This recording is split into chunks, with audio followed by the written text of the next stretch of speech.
got the founder and director of Foodprint in studio with us. I'm not going to attempt to tell you what it's all about. I'll get Michael Garvey to do that. Good morning, Michael. Good morning. Good morning. Thanks for joining us this morning. Thanks so much for having me here. There's some exciting news around Foodprint that we'll get to in just a little bit. But can you just tell us who you are and what inspired you to get started? Yeah, so Foodprint is a food rescue app. So we partner with local eateries to give them a platform to sell surplus and imperfect food for a discount to prevent that food from going to waste. Food waste obviously has a massive impact on the climate crisis, and so we want to mitigate that while also supporting the businesses that we work with. And on the consumer side of things, what it means is that you get to support a business, you get a great discount on some beautiful, delicious food that's usually been made that morning, and prevent that food from going to waste. And it might also sort of introduce you to a few new eateries in the meantime. Win-win. Yeah. All the wins. There must be so much. I don't know if you know any figures around food wastage in New Zealand, but I've got 2 young boys. If they don't finish their dinner or their lunch or whatever, which is every meal, having to scrape that off into the bin and stuff, I'm like, oh, so disappointing. Like, throwing away good food. And if you've ever worked in like a restaurant or a bakery or anything like that, so much food at the end of the day, just if it hasn't been sold, it just goes nowhere, right? Yeah, exactly. So globally, the statistics on food waste are that we waste about 1/3 of the food that's produced for human consumption. How I'll just terrible. repeat that, Yeah. 1/3. Yeah. And it equates to up to about 10% of the total emissions that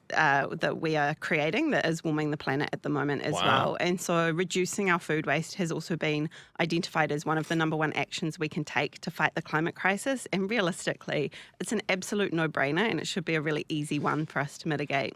Okay, you're the founder of Foodprint. So what inspired you to get this sort of started? I asked you off here, was this a COVID thing? So we actually started about 6 months before COVID. Oh, no. And- Great time to start a new business. Yeah, especially one that was hospitality adjacent. But obviously COVID also provided a bit of opportunity with the kind of move to online. And we were also able to support so many businesses through that time of real uncertainty.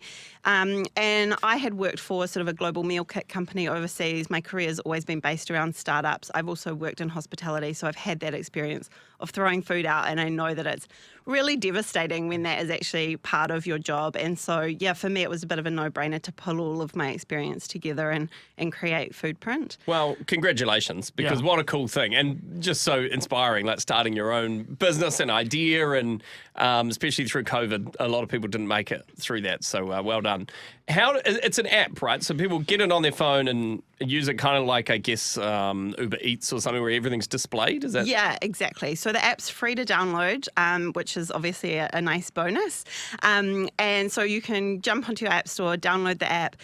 You can go in and kind of search for eateries. You can use the map feature to kind of scroll around and see what's in your area. So if you do download it and you're out in the burbs and there's not much around, have a little tutu and play around with the map, and you'll be able to scroll across to other areas and see all of the food that's there. And then if you like the look of some of those eateries and you think, hey, I want to know when they've got food that needs rescuing, you can actually add them to your favorites in the app, and then you'll receive a push notification that will let you know when that particular eatery has got food available. Oh, dang. And you need to do that because the food flies off the app in seconds. So, it is a bit of a race at times to get that food because it's that surplus food as well. There's only ever a limited number of items available. I was going to touch on the surplus food because often the surplus food, are there warnings around the health of the food safety of their food? Is the onus back on the restaurant? Is there disclaimers that they have to fill in to make sure that this is edible for, Absolutely. So all of the food still fits within the eateries food rescue, their food control plans. And so it is exactly the same as if you were to walk into that shop at, 5 to 4 when they're closing and grab something off the shelf. It's that exact same food that you're getting through the app. So there's no issues with the food safety or anything. Yeah, it's not food from 3 days ago, Sella. I still eat that though, man. What are your biggest challenges with this?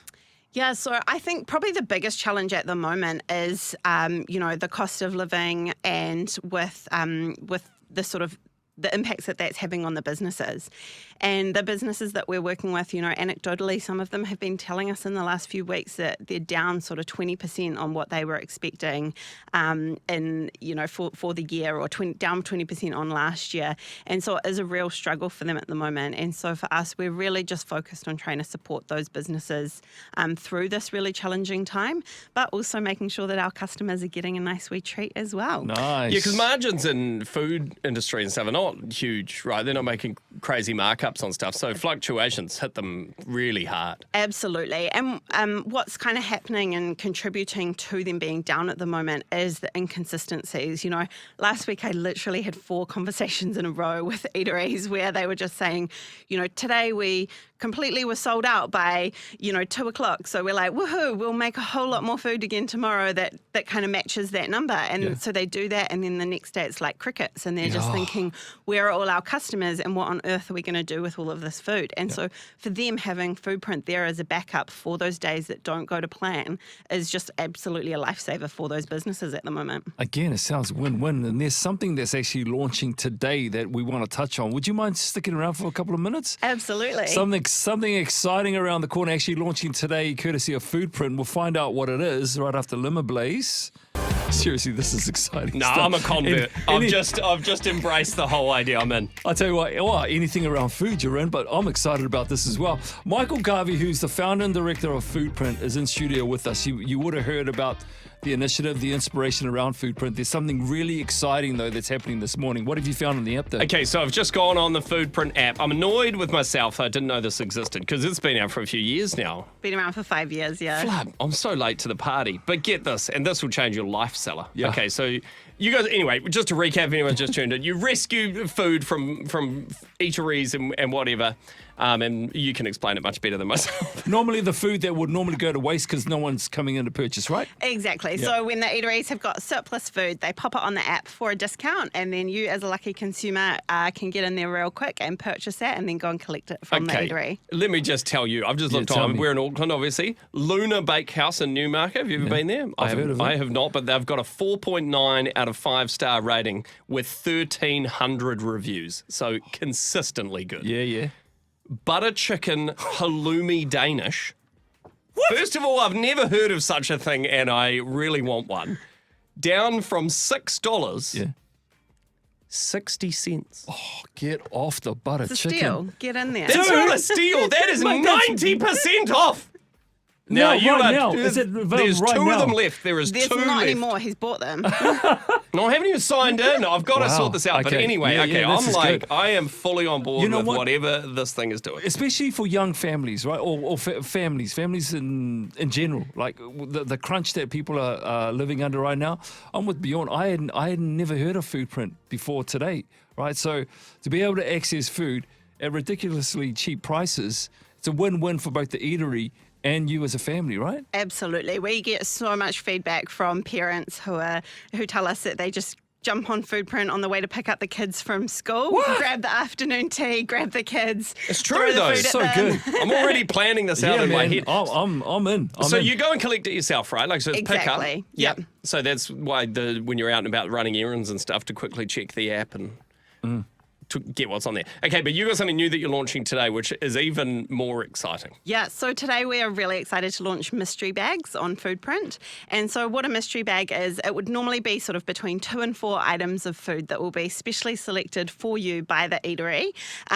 Exactly what's going to be in there, your guess is as good as mine, but we've had customers tell us that they've had, a bag of pastries and cakes, they've had sandwiches, salads, you can get sushi ones, you can get sort of a surprise-filled bagel or a surprise sort of sandwich of the day sort of thing. So there's heaps of opportunity there to get yourself out of your comfort zone and try some food that you might otherwise not try. Wow. And It's have too a risky little for bit me, of fun Michael. in your Far day. too risky for me, but I'm liking what you're delivering. And Bjorn's obviously answered this question by looking on the app now. Usually the surplus food is available post-closing hours. So this is available at all times? Yeah, so we do have food on the app between 7 a.m. and about 9 or 10 p.m.